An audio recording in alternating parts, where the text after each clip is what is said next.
خطبہ مسنونہ کے بعد قرآن حکیم کی ایک آیت کا ٹکڑا میں نے آپ حضرات کے سامنے پیش کی، جس میں اللہ سبحانہ و تعالی پیارے نبی صلی اللہ علیہ وسلم کو مخاطب کر کے فرما رہا کہ اے نبی پاک صلی اللہ علیہ وسلم، وَذَكِّرْ فَإِنَّ الذِّكْرَ تَنْفَعُ الْمُؤْمِنِينَ، اے نبی صلی اللہ علیہ وسلم آپ لوگوں کو نصیحت کیجئے، کیونکہ وہ نصیحت لوگوں کے لیے فائدہ مند ہوتی ہے۔ پتہ کیا چلا کہ نصیحت لوگوں کے لیے بہت ہی فائدہ مند چیز ہے۔ پیارے نبی صلی اللہ علیہ وسلم کی پوری زندگی نصیحتوں سے بھری پڑی ہے۔ آپ کی زندگی کا کوئی بھی حصہ، کوئی بھی گوشہ نصیحتوں سے خالی نہیں ہے، لیکن میں پیارے نبی صلی اللہ علیہ وسلم کے ان نصیحتوں کو ذکر کروں گا جو پیارے نبی صلی اللہ علیہ وسلم نے اپنی زندگی سے پہلے، اپنے انتقال سے کچھ دن پہلے لوگوں کو کی تھی۔ حجۃ الوداع سے شروع کرتا ہوں، یوم عرفات سے۔ جیسا کہ آپ تمام لوگوں کو معلوم ہے، 9 ذی الحجہ کو پڑتا ہے یوم عرفہ۔ اس خطبے کے اندر نبی پاک صلی اللہ علیہ وسلم نے جو نکات پیش کیا ہے، جو نصیحت کی ہے لوگوں کو، اگر انسان اس کو اپنا لے، اپنے زندگی میں نافذ کر لے، تو انشاءاللہ ساری کی ساری پریشانیاں دور ہو جائیں گی۔ آئیے میں پیش کرتا ہوں ان نصیحتوں کو۔ 1,44,000 کا مجمع ہے، صحابہ کرام کھڑے ہوئے ہیں، اور اللہ کے پیارے نبی صلی اللہ علیہ وسلم اپنے اونٹنی پر بیٹھے ہی ہیں۔ صحابہ کرام کھڑے ہیں، پیارے نبی صلی اللہ علیہ وسلم اپنے اونٹنی پر بیٹھے ہی بیٹھے لوگوں کو نصیحت کرتے ہیں، اے لوگو، ان دماءکم و اموالکم حرام علیکم، اے میرے صحابہ، اے مسلمانوں، تمہارے اوپر ایک دوسرے کا خون حرام ہے، تمہارے اوپر ایک دوسرے کا مال حرام ہے۔ کحرمت یومکم ھذا، جیسا کہ آج کا یہ دن 9 ذی الحجہ یوم عرفات کا دن حرمت والا ہے، فی شہرکم ھذا، جیسا کہ یہ مہینہ ذی الحجہ والا حرمت والا ہے، فی بلدکم ھذا، جیسا کہ یہ شہر مکہ حرمت والا ہے۔ یہ ساری کی ساری چیزیں حرمت والی ہے۔ ایسے ایک مسلمان کا بھائی ہے، ایک مسلمان سے اخوت و بھائی چارگی کرنی چاہیے، ایک مسلمان کا خون ہرگز نہیں بہانا چاہیے۔ دوسری نصیحت آپ نے کیا کی؟ الا کل شیء امر الجاہلیہ، اے لوگو، جاہلیت کے تمام رسم و رواج کو ختم کر دیا گیا ہے، جاہلیت کے تمام رسم و رواج کو جو ہے دور کر دیا گیا ہے، میرے قدموں کے نیچے آ گئے ہیں۔ سود خوری، ایک دوسرے کا خون، یہ تمام کی تمام چیزیں جو ہیں میرے قدموں کے نیچے آ گئے ہیں، ان تمام چیزوں کو حرام کر دیا گیا ہے۔ آپ نے تیسری نصیحت کی، فاتقوا اللہ فی النساء فإنکم تأخذوہن بأمان اللہ، اے لوگوں، عورتوں کے معاملے میں تم اللہ سے ڈرتے رہنا۔ فاتقوا اللہ، اللہ سے ڈرتے رہنا عورتوں کے معاملے میں۔ فإنکم تأخذوہن بأمان اللہ، تم اس کو، اپنی عورت کو اللہ کی امانت میں لے کر آئے ہو، اور جب اپنے بیوی کے پاس جانا تو اللہ کے کلمے سے اس کی شرمگاہ کو حلال کرنا۔ اللہ سے ڈرتے رہنا، آپ نے چوتھی جو نصیحت کی وہ کہا ترکت فیکم امرین لن تضلوا ما تمسکتم بہما کتاب اللہ و سنت رسولی۔ آپ نے کہا اے لوگو تمہارے درمیان دو چیزیں چھوڑ کے جا رہا ہوں، جب تک تم ان دونوں چیزوں کو مضبوطی سے پکڑے رہو گے کائنات کی رب کی قسم تم کبھی گمراہ نہیں ہو سکتے۔ صحابہ کرام دیکھ رہے ہیں اور سن رہے ہیں نبی پاک صلی اللہ علیہ وسلم کی باتوں کو بہت غور سے، آنکھوں میں آنسو لیے ہوئے ہیں، اور پیارے نبی صلی اللہ علیہ وسلم نمدیدہ نگاہوں سے کہہ رہے ہیں کہ اے لوگو تمہارے درمیان دو چیزیں چھوڑ کے جا رہا ہوں، جب تک تم مضبوطی سے پکڑے رہو گے، جب تک تم تھامے رہو گے کائنات کی رب کی قسم تمہیں کوئی گمراہ کرنے والا نہیں آئے گا، تم کبھی بھٹک نہیں سکتے، تم کبھی سیدھے راستے سے ہٹ نہیں سکتے۔ آپ نے کہا کہ اے لوگو تم دو چیزوں کو مضبوطی سے پکڑے رہنا، اور اے لوگو یہ کسی امام کی کتاب کی قول نہیں ہے، یہ کسی امام کے قول نہیں ہے، یہ قول جو ہے نبی پاک صلی اللہ علیہ وسلم کے زبان سے جو ادا ہو رہی ہے یہ اللہ رب العالمین کی کتاب ہے۔ لوگوں نے یہ سوال نہیں کیا کہ اے اللہ کے رسول صلی اللہ علیہ وسلم وہ دونوں چیزیں کیا ہیں، کیونکہ آپ نے وضاحت کر کے بیان کر دیا تھا بہی کے بعد کتاب اللہ و سنت رسولی، ایک اللہ کی کتاب یعنی قرآن مجید ہے، اور دوسری میری سنت۔ جب تک ان دونوں چیزوں کو مضبوطی سے پکڑے رہو گے کائنات کی رب کی قسم تم کبھی گمراہ نہیں ہو سکتے۔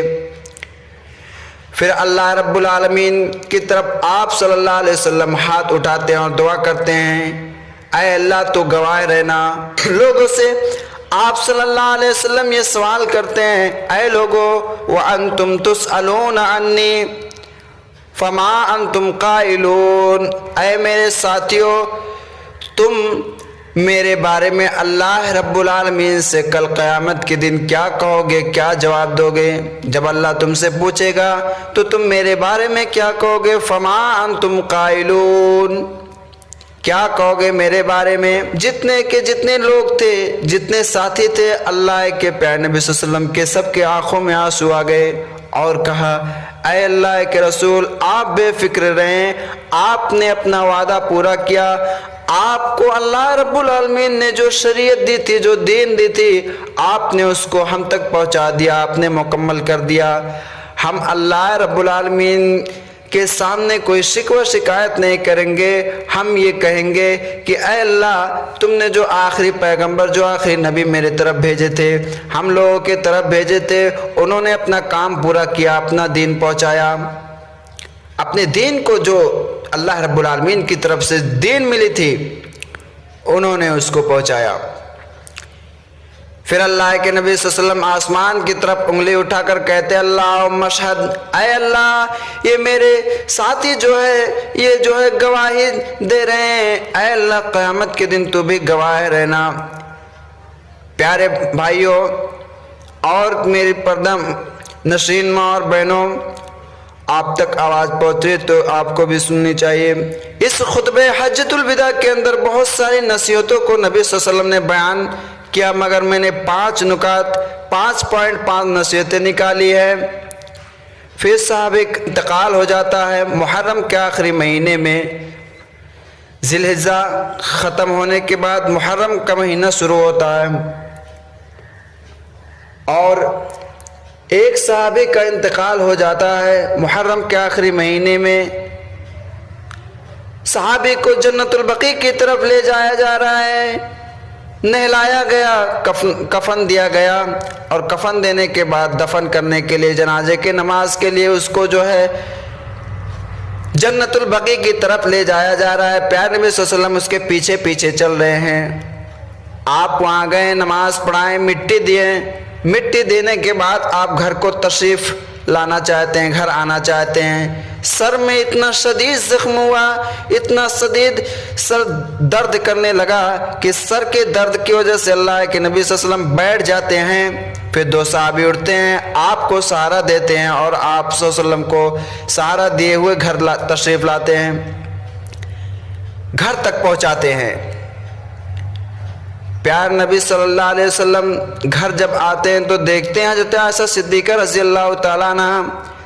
اپنے ہاتھ کو جو ہے سر پہ رکھے ہوئی ہیں اور پریشان حال لگ رہی ہیں۔ پیارے نبی صلی اللہ علیہ وسلم ان سے کہتے ہیں کیا بات ہے، کیا بات ہے، تم کیوں پریشان ہو؟ کہہ رہی ہیں اے اللہ کے نبی صلی اللہ علیہ وسلم میرے سر میں شدید زخم ہے، پریشان ہوں، اتنا تیز درد ہے کہ میں پریشان کی وجہ سے جو ہے میں بیٹھی ہوئی ہوں۔ پیارے نبی صلی اللہ علیہ وسلم جب یہ حالت دیکھتے ہیں تو اپنے درد کو بھول جاتے ہیں اور ساری باتیں بتاتے ہیں وضاحت کے ساتھ کہ اے عائشہ آج میں جنت البقیع کی طرف تشریف لے گیا، ایک صحابی کے جو ہے انتقال پہ جب تشریف لے کر گیا مٹی دینے کے لیے، آتے وقت میرے سر میں اتنا شدید زخم ہوا کہ یہاں دیکھنے کے بعد تمہاری حالت میں اپنے زخم کو، اپنے درد کو بھول گیا۔ میرے پیارے ساتھیوں، غور کیجئے نبی پاک صلی اللہ علیہ وسلم کی زندگی کے ایک ایک لمحات کو دیکھیے کہ پیارے نبی صلی اللہ علیہ وسلم کے آخری لمحات جو 2-4 دن جو ایام گزرے تھے وہ کس کشمکش میں گزرے تھے، وہ دن کیسے تھے۔ حضرت عائشہ صدیقہ رضی اللہ تعالیٰ عنہا موجود ہیں، پیارے نبی صلی اللہ علیہ وسلم بیمار ہیں، سر میں درد ہے، اور یہیں سے نبی پاک صلی اللہ علیہ وسلم کے سر میں درد شروع ہو جانا ہوتا ہے۔ اللہ کے پیارے نبی جناب محمد الرسول اللہ صلی اللہ علیہ وسلم سمجھ رہے ہیں کہ اب میری کمزوری کا وقت آ گیا، اب میرے اس دنیا سے جانے کا وقت آ گیا۔ پیارے نبی صلی اللہ علیہ وسلم ساری بیویوں کو بلاتے ہیں، 10 کی 10 بیویاں آتی ہیں آپ صلی اللہ علیہ وسلم کے پاس، سارے کی ساری بیویاں موجود ہوتی ہیں۔ پھر آپ صلی اللہ علیہ وسلم کہتے ہیں اے میری پیاری بیویوں، میرے اندر قوت نہیں ہے، میرے اندر طاقت نہیں ہے، چلنے پھرنے کی طاقت نہیں ہے اب رہی، تم میں سے کوئی ایک کے گھر میں اب نہیں جا سکتا باری باری۔ پیاری بیویاں دیکھ رہی ہیں کہ اللہ کے پیارے نبی صلی اللہ علیہ وسلم بیمار ہیں، کمزور ہو گئے ہیں، اب جانے کی طاقت نہ رہی، تو پھر بیویاں سمجھ جاتی ہیں کہ پیارے نبی صلی اللہ علیہ وسلم کیا کہنا چاہتے ہیں۔ وہ خود کہتی ہے اے اللہ کے رسول صلی اللہ علیہ وسلم آپ کسی ایک حجرے کو پسند کر لیجئے۔ اب پیارے نبی صلی اللہ علیہ وسلم کی نگاہ جو ہے، آپ صلی اللہ علیہ وسلم اپنی نگاہ کو دوڑاتے ہیں کہ میری زندگی کے وہ قیمتی بیوی، اور وہ بیوی کون ہو سکتی ہے جو میرے زندگی کے ایک ایک لمحات کو میرے امت کے سامنے پیش کر سکے، ساری کی ساری بات پیش کر سکیں، ساری کی ساری باتیں پیش کر سکیں گی۔ کون سی وہ بیوی ہے؟ آپ نے آسمان کی طرف اپنے آنکھ کو، اپنے چہرے کو پھیرتے ہیں آسمان کی طرف، پھر بیویوں کی طرف دیکھتے ہیں۔ آپ صلی اللہ علیہ وسلم نے جب ساری بیویوں پہ اپنے نظر کو دوڑایا تو حضرت عائشہ صدیقہ رضی اللہ تعالیٰ عنہ کے حجرے کو آپ نے پسند کیا۔ پھر حجرے عائشہ پہنچ کر آپ صلی اللہ علیہ وسلم حضرت عائشہ سے پانی منگواتے ہیں، ایک کٹورے میں پانی منگواتے ہیں، اور پھر آپ صلی اللہ علیہ وسلم وضو کرنا چاہتے ہیں، آپ اپنے چہرے کو دھلنا چاہتے ہیں، آپ بار بار اپنے ہاتھ کو جو ہے پانی میں پھیرتے ہیں اور کہتے ہیں کہ اللہم بالرفیق اعلیٰ، اللہم بالرفیق اعلیٰ، اللہم بالرفیق اعلیٰ، اے اللہ رفیق اعلیٰ میں، رفیق اعلیٰ میں۔ پھر آپ صلی اللہ علیہ وسلم کہتے ہیں